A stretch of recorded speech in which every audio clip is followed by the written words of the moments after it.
Hello viewers, welcome back everyone to my channel. Today we'll start with part 8, that is post fertilization structure and events, and in that we'll see about the embryo development. Okay, this comes under chapter 2, sexual reproduction in flowering plants, under the unit 6, reproduction. Okay, so just to tell you what we studied so far here is, we have started with this chapter. In this we studied about androecium, gynecium, about the flower and all. Then we studied pre-fertilization structure and events.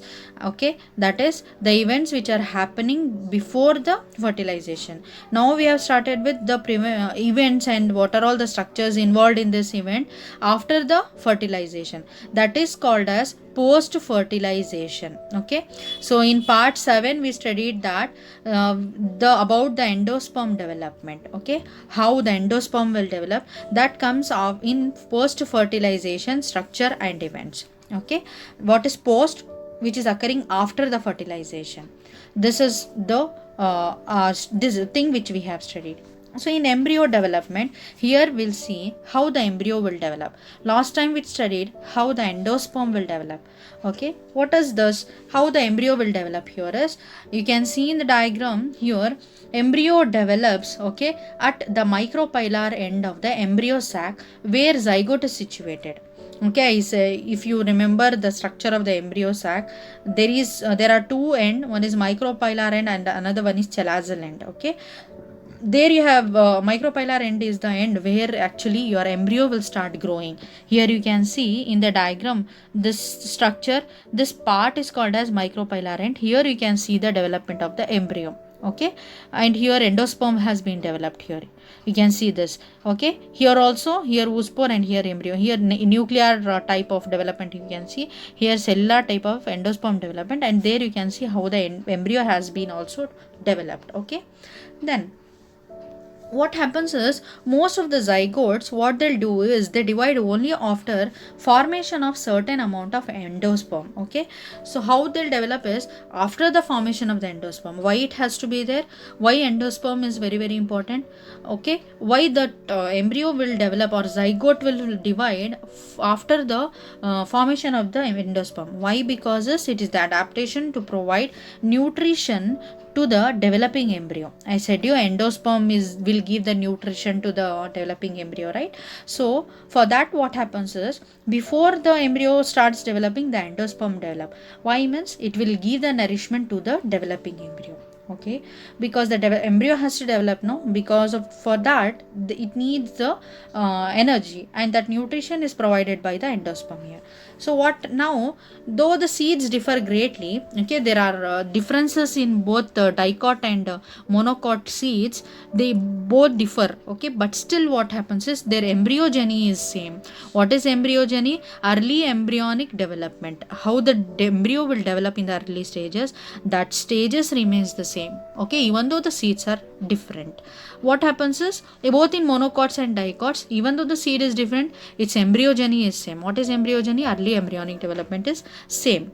Now the zygote, first what it does is it give rise to proembryo. Okay, that is premature embryo. First we can see here to show you these stages, I have taken an example of stages in embryo development in case of dicot embryo. Okay, in dicot embryo what I have used is, zygote is there. Okay, and that zygote will give rise to this proembryo. You can see this one, and this proembryo will subsequently develop. Okay, it will go on developing into the next stage. This stage is called as globular embryo. You can see here it is like globe shape likewise, and then you'll have heart shaped embryo. Because of its shape you are calling this is like globe, and this is like heart shape. Okay, this is called as globular embryo, and this is called as heart shaped embryo, and finally you will get mature embryo. Okay, this is how the stages will develop. Then what happens is dicotyledonous embryo. How, let us see in detail how the dicot embryo will develop and how the monocot embryo will develop. We'll see separately. Okay, first we'll start with the development of the dicotyledonous embryo. Here what happen is, a typical dicot embryo, what it consists of, we'll see how, what are all the things which are there and what does it consist of. It consists of a typical dicot embryonal axis and two cotyledon. What is this embryonal axis? Okay, it is the axis or the stalk of the embryo, okay, we can say the stalk or the axis of the embryo, okay, this part I can say is called as embryonal axis, which lies between radicle and plumule. Can you see this radicle and plumule here? And this part which is between this radicle and plumule is called as embryonal axis. It divides the embryo into two regions, usually your plumule and the radicle. You know that when the radicle will develop into the root when that embryo becomes mature, and plumule will develop into the stem. Okay, you know this. Then the portion of the embryonal axis above the level of the cotyledon. Here, this is the cotyledon. These are the two cotyledons. You know that dicotyledonous seed will have two cotyledons. Okay, and monocotyledonous seed will have only one cotyledon. Here, the portion of the embryonal axis above this cotyledon area, okay, this is called as epicotyle. We call this as epicotyle actually. Above this cotyledon area, this region is called as epicotyle, which terminates with the plumule, that is stem tip. Are you getting? Can you see here plumule? This part which is above the cotyledon, this is called as the epicotyle. This will end up in a plumule. Okay, what is the stem tip? Then the cylindrical portion which is below the level of cotyledon, these are the cotyledon, and which is below the level of cotyledon is called as hypocotyle, and this will terminate or end up in a tip called as radicle or root tip. Okay, this is the structure of the dicotyledonous embryo. Here this is the cotyledon, above this is the epicotyle, and below is the hypocotyle. Now root tip is covered with a root cap. You can see here the last green color structure, root tip is covered by a cap like structure called as root cap. Now monocotyledonous embryo, we'll see the structure of monocot, how it will be there, how that embryo will be there. Okay, here you can see LS of an embryo of grass. They have taken an example of grass. In the dicot embryo, here you can see the diagram. Okay, then it has only one cotyledon. This is very, very important. This is the main difference between the dicot and the monocot. Okay, here you have one cotyledon, in dicot you have two cotyledon. Now in the grass family, what happens is cotyledon is generally called as scutellum. Here we are not telling cotyledon, as we said in the dicot embryo. This part is called as scutellum here. Okay, because in the grass, only in the grass, as we have taken LS of an embryo of grass, we should tell this cotyledon as a scutellum here. Okay, then what happens is the scutellum is situated towards one side of the embryonal axis. This is situated on one side. Here you can see this whole side is called as the cotyledon. Are you getting? As it is single, no, it is situated on one side. Laterally it is there on the side way, not centrally. Okay, of the embryonal axis. I said you what is embryonal axis. It is just an axis, okay, or a stalk like structure which is dividing the seed into two, which lies between the radicle and the plumule, and divides the this one embryo into two regions. Okay, then at the lower end of the scutellum, below the scutellum, at the lower end, what you have is scutellum, the embryonal axis has a radicle. Okay, here at the lower end you have radicle, and root cap is there enclosed in coleorhiza. Okay, coleorhiza. What is this coleorhiza? It is an undifferentiated sheath. Okay, sheath like structure or covering membrane like structure called as root cap is there. Okay, this is enclosed, this root cap is enclosed by a coleorhiza, an undifferentiated sheath.